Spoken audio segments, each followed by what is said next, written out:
Assalamualaikum warahmatullahi wabarakatuh. Hari ini saya akan menunjukkan sebuah slide berkenaan perkembangan pendidikan pada zaman kerajaan Abbasiyah. Pengenalan. Perkembangan pendidikan merupakan asas terpenting bagi kerajaan Abbasiyah. Kota Baghdad merupakan pusat kecemerlangan ilmu yang terulung. Jabir bin Hayyan, Ibnu Haytham Al-Battani, Ibnu Sina, Al-Khawarizmi dan Al-Idrisi merupakan sarjana Muslim yang terkenal pada zaman Abbasiyah.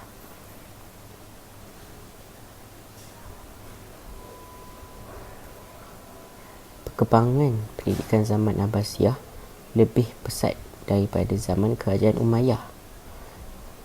Kenapa? Hal ini disebabkan pada zaman Umayyah banyak pemberontakan berlaku, khususnya dari golongan Syiah. Selain itu, para khalifah Umayyah menumpukan perhatian dalam penyebaran Islam dan pembukaan wilayah-wilayah baru. Seterusnya, faktor utama perkembangan ilmu pengetahuan pada zaman Abbasiyah. Usaha dan galakan para khalifah, aktiviti penterjemahan pelbagai bidang ilmu, kestabilan politik dan kewangan kerajaan Abbasiyah, kedudukan Baghdad yang menjadi pusat keilmuan, prasarana pendidikan yang baik, dasar kerajaan Abbasiyah yang mengutamakan kepada ilmu pengetahuan. Okey, sekarang ni saya akan ceritakan tentang institusi pendidikan pada zaman Abbasiyah. Yang pertama ialah masjid. Masjid bukan sekadar tempat ibadah, bahkan pusat penyebaran ilmu pengetahuan. Halaqah-halaqah ilmu diadakan selalu seperti mana pada zaman Rasulullah dan sahabat. Contohnya, Masjid Jami' Al-Mansur dibina oleh Khalifah Abu Ja'far Al-Mansur, berfungsi sebagai pusat pengajian ilmu-ilmu Islam. Seterusnya, istana. Istana merupakan lokasi para ulama bermuzakarah dan menyampaikan ilmu pengetahuan. Contohnya, Khalifah Mu'tazilu Billah 289 Hijrah menyediakan sudut-sudut tertentu di istana untuk para sarjana Islam menyampaikan ilmu. Seterusnya ialah perpustakaan. Contohnya, Baitul Hikmah di Baghdad dibina oleh Khalifah Harun al-Rashid. Darul Hikmah di Mesir dibina oleh Khalifah Al-Hakim Biyamullah.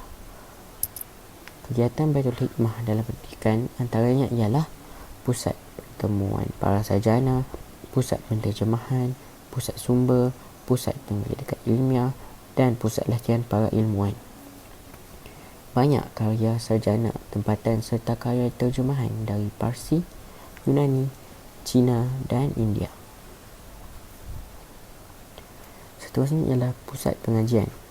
Pusat pengajian dibina di atas tanah milik persendirian, wakaf atau milik kerajaan oleh khalifah, menteri dan orang kaya. Sumber kewangan pusat pengajian diambil daripada hasil tanah-tanah wakaf dan perbendaharaan negara. Contohnya, Madrasah Nizamiyah yang dibina pada 457 Hijrah oleh Nizam Al-Mulk, iaitu seorang menteri berketurunan Seljuk. Al-Madrasatul An-Nizamiyah telah melahirkan ulama terkemuka seperti Abu Imad Al-Asfahani, Abu Isa Al-Shirazi dan Imam Al-Ghazali. Bidang ilmu yang diterai pada zaman Abbasiyah dibahagi kepada dua, iaitu ilmu berteraskan wahyu dan ilmu berteraskan akal. Saya akan ceritakan tentang ilmu berteraskan wahyu dahulu. Ilmu tafsir. Tafsir Al-Quran disusun mengikut susunan surah oleh Yahya Zaid Al-Farah. Ibnu Jarir Al-Tabri meneruskan pembaharuan di dalam karyanya, iaitu Tafsir Al-Tabri. Seterusnya ialah ilmu hadis. Kemunculan pakar-pakar hadis terkemuka. Contohnya, Imam Al-Bukhari, penyusun kitab Sahih Al-Bukhari. Imam Muslim, penyusun kitab Sahih Muslim. Abu Daud, penyusun Sunan Abu Daud. Al-Tirmizi, penyusun Sunan Al-Tirmizi. An-Nasa'i, penyusun Sunan An-Nasa'i. Ibnu Majah, penyusun Sunan Ibnu Majah. Karya-karya mereka dikenali sebagai Kutubus Sittah. Seterusnya, ilmu fiqh. Muncul ulama muktabar yang mengasaskan mazhab fiqh. Contohnya Imam Abu Hanifah, Imam Malik, Imam Syafi'i, Imam Ahmad bin Hanbal. Terdapat juga ulama-ulama lain yang terkenal seperti Al-Qadi Abu Yusuf, Al-Mawardi dan Ibnu Qudamah. Akhir sekali, untuk ilmu berdasarkan wahyu ialah ilmu tauhid. Ulama Islam berusaha gigih untuk memurnikan akidah masyarakat Islam ketika itu yang terpengaruh dengan falsafah Yunani yang mereka jadikan rujukan dalam masalah akidah. Antara tokoh yang mewarnai perkembangan tauhid ketika itu ialah Imam Abu Hasan Al-Asy'ari dan Imam Ghazali. Okay, saya akan teruskan dengan ilmu berteraskan akal. Pertama sekali, ilmu matematik. Formula baru matematik telah dihasilkan oleh sarjana Muslim. Antaranya Al-Masalis yang menciptakan trigonometri, Al-Jabr yang menciptakan algebra, Al-Handasah yang menciptakan geometri, dan Logarithm yang menciptakan logarithm. Ia juga memperkenalkan sistem angka dalam abjad Arab, memperkenalkan bilangan sifar dalam sistem angka. Muhammad bin Musa Al-Khawarizmi telah ke India untuk mempelajari ilmu matematik. Beliau menghasilkan karya dalam bidang ini bertajuk Hisan Al-Jabri wal Muqabalah yang bermaksud Integrations and Equations. Seterusnya, ilmu falak, iaitu menghasilkan penemuan baru oleh sarjana Islam. Contohnya adalah mengukur jarak antara bumi dan langit, jadual pergerakan bulan dan bintang, menjelaskan sistem geografi bumi serta pengaruh bulan dan matahari. Alat pengukur sudutnya dikenali astrolabe. Tokoh ilmu falak ialah Al-Batani. Beliau berjaya menemui cara mengukur jarak antara bumi dan matahari dan membuat jadual pergerakan bulan dan bintang. Seterusnya ialah ilmu kimia. Ilmu kimia ni mengasaskan fakta kimia berdasarkan uji kaji ataupun dikenali sebagai eksperimen.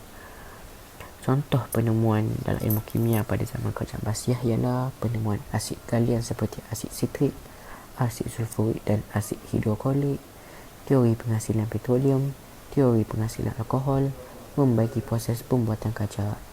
Salah satu contoh tokoh kimia ialah Jabir bin Hayyan. Beliau merupakan orang pertama menemui asid sulfurik. Selain itu, beliau telah menghasilkan 8 buah karya tentang kimia. Okey, seterusnya adalah ilmu fizik, iaitu mencipta teori gerakan jiring, daya graviti dan pantulan cahaya, menjelaskan lapisan mata dan serta proses penglihatan, menyukat kelajuan bunyi dan cahaya, dan mencipta cermin mata. Tokoh ilmu fizik ini ialah Hasan bin Haisam. Beliau menghuraikan proses penglihatan menerusi pembalikan cahaya pada retina sekaligus membetulkan kesalahan pandangan ahli fizik Yunani. Beliau telah menghasilkan lebih 200 karya, antaranya dalam bidang fizik seperti kitab Manazir, makalah Fidawi, makalah fi tahlil wal tarkib. Seterusnya adalah ilmu geografi, memberi ukuran yang tepat keluasan permukaan bumi, menghasilkan peta dunia pertama berbentuk glob. Contohnya, seorang tokoh ilmu geografi ialah Syarif Al-Idrisi. Beliau dijemput oleh King Roger kedua di Sisili untuk membuat peta dunia terkini berbentuk glob. Ensiklopedia yang mempunyai peta yang lengkap tentang Eropah berjudul Nuzhatul Mushtaq fi Ihtiraqi Afaq telah dihasilkan beliau. Okey, akhir sekali ialah ilmu perubatan.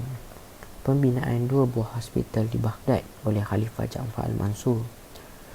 Pencapaian dalam bidang perubatan pada zaman Kerajaan Abbasiyah ialah menjelaskan kesan kuman dalam penyakit, menjelaskan teori jangkitan virus seperti TB, menemui berbagai jenis penyakit seperti rubella, alahan, cacar dan penyakit jiwa, mencipta ubat untuk pelbagai penyakit kronik, mencipta pijagawi, ubat bius dan benang yang khusus untuk menjahit luka pembedahan. Salah satu tokoh ilmu perubatan ialah Ibn Sina. Beliau telah menghasilkan 116 buah buku perubatan. Karya beliau yang paling terkenal ialah Kanun Fitib. Karya ini mengandungi maklumat tentang jenis-jenis penyakit serta ubat-ubatan. Karya beliau dijadikan bahan rujukan asas di Eropah pada abad pertengahan. Kepentingan ilmu serta kesannya dalam membina tamadun.